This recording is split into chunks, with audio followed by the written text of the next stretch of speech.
Sometimes I think that Warhammer games have such long names because they think that maybe if it is too much to spit out, we won't complain about it. And that is definitely the case with the game I'm going to talk about today. Welcome back to Society Case Files. My name is Robert, and today I'm going to talk about the game Warhammer Age of Sigmar Realms of Ruin, which came out in 2023. If you like this kind of content and you want to see more, please subscribe to the channel and hit the notification bell. Otherwise, I'm going to dive right in. Warhammer video games have a history of either hitting really hard or just vaguely missing. They tend to have mixed reviews as opposed to terrible reviews if they're not great. And then there's the gems that have overwhelmingly positive or whatever. Age of Ruin is one of the middle of the road games. There's people who complain about it being too much like a MOBA. Some say it's too much rock, paper, scissors. Others wanted it to be the Age of Sigmar Dawn of War, and it just was not. And I can see all of their complaints. I have plenty of my own, and we'll absolutely get to those. But for the most part, I have to say it's a pretty cool game. It's not the best. Even making this footage, there were just moments where I was like, this is, I don't know, I'm just not loving it. I'm not desperate to play more of it. And that's sad because they put a lot of time into this game. It looks great and the mechanics are interesting, but I do agree with a lot of people that it could have been a little deeper and they could have made some better choices when it comes to the overall system. Let's talk about the pluses first. Again, I already mentioned the graphics are great. I think they're really cool. The campaign is also super fun. In fact, that's the primary reason I bought it, to go through the campaign and just see what it's all about. Yes, you do have to play as Stormcast Eternals, and that's fine. I'm obsessed with them right now, so that works out for me. If there was another faction you were hoping for, which, let's face it, there are so many factions, I'm sure that there's plenty of people who are hoping for something different, then yeah, you'll be disappointed. Even in skirmish mode, you only have 4 choices: Stormcast Eternals, Zenich, Oryx, and Nighthaunts, which, quite frankly, if you love the ghosts, that's kind of a surprise. I didn't expect that you'd be able to play them. And they've actually released some DLC, which involves additional heroes to play in the skirmish mode and the multiplayer mode. All around, these guys are doing what is necessary. The problem is that the foundation of what they've presented is not the best. And the reason for that is varied. First off, we've got the things I mentioned before. It does feel very rock, paper, scissors. This one unit might be able to take on Unit A, but if it tries to fight Unit B, it will just die very quickly.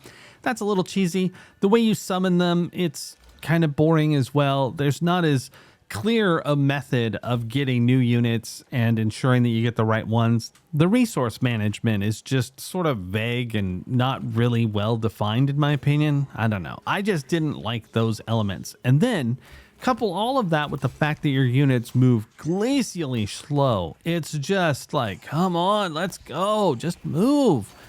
I mean, I don't need them sprinting around the map or moving at celerity 6 or whatever, but vampire reference, sorry about that.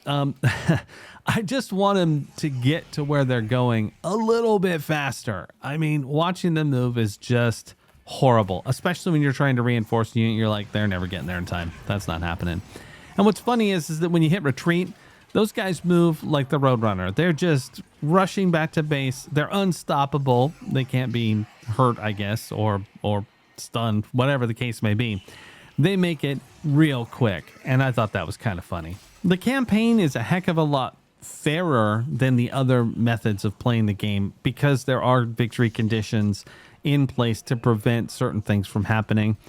The enemies still can be annoying more than challenging, and I think that the battle of attrition is probably the greatest weakness. It's just, quite frankly, one of the most boring ways to play an RTS is just who will have the endurance to last to the end of the match. Who's going to finally get bored of building and make a mistake and then die?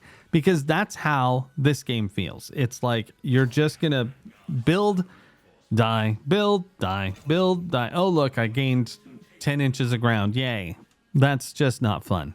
And unfortunately, I feel that way a lot when I play this game, especially when I branch outside of the campaign, which honestly should be a lot more entertaining. It should be more exciting because you get to, number one, pick your faction. You can change up your hero. You can change the way the characters look. So you'll have a little bit more ownership over your army in those regards. But For instance, one of the modes, you basically have a big map and you got to fight through different places, and then eventually you fight this massive battle in the middle.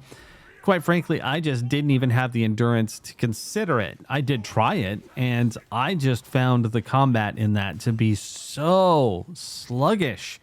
It was a real slog, and I just couldn't get into it. And forgive me if you love that kind of game mode, more power to you. I think that's awesome. I'm glad. In fact, if you love that, then that's great. I'm not criticizing your affection for it at all.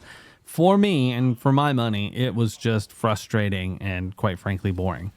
And then the standard skirmish mode, which is just you on a map against whatever enemy, it's pretty much the same as that. It's just with less stakes because you're not playing on a big map. You're not trying to achieve any objective other than winning that map. I mean, that's okay. You can try some things, but again, you're facing an enemy that just spawns almost endlessly. They do inexplicable things. Occasionally they try to take the point. Occasionally they don't. Occasionally they walk through it and start taking the point, and then they don't. And then they just wander off or they attack random people. It's just crazy. It's like the AI doesn't even know what it's doing. If this was truly MOBA, like some people complain, the enemy would at least charge straight down towards your base, consistently moving in one direction, like the endless spawns in something like Heroes of the Storm or whatever. I don't know. All around, I'm not a fan of the extra game modes in this one. The campaign, yes, super fun. Fighting the orcs, at least, that was great. Now, I did get to the night haunts and started in on that, and it was just annoying because you're supposed to take these points, but you just don't have the manpower to hold them, and that was just getting annoying. I mean, it's doable. You're eventually going to win.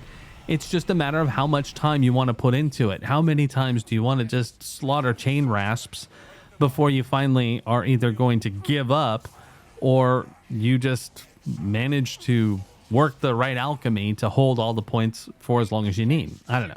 The bottom line is that for the most part, I've been very positive about most of the games I've talked about. And while I am not going to say that this one is absolutely awful, it is my least favorite of the games I've talked about. For the asking price of $60, that's absurd. I would absolutely not pay that. No way. No way. I got it on major sale, and I feel okay about that. Had I paid $60, I think I would have refunded it in 2 hours. So if you're going to try it, find it for sale. Use Cheap Shark to make sure you're getting the best deal. And that way, at least if you're like, it's only okay, you won't be out too much, especially since it probably will take more than 2 hours to really develop a good opinion about the game. So for me, I would not necessarily recommend this game, even at a discount, unless you're a huge Age of Sigmar fan. If you love the Stormcast Eternals, if you just gotta see the campaign, then yeah, go for it. But otherwise, you might be better off just getting a month of Warhammer TV and watching some Hammer and Bolter. I think that would be more fun. But what is your opinion of this game, the Realms of Ruin? Do you love it? Do you hate it? Is there another Warhammer fantasy game that you like more? Let me know in the comments and let's have a conversation. Otherwise, this is Robert from Society Case Files signing off.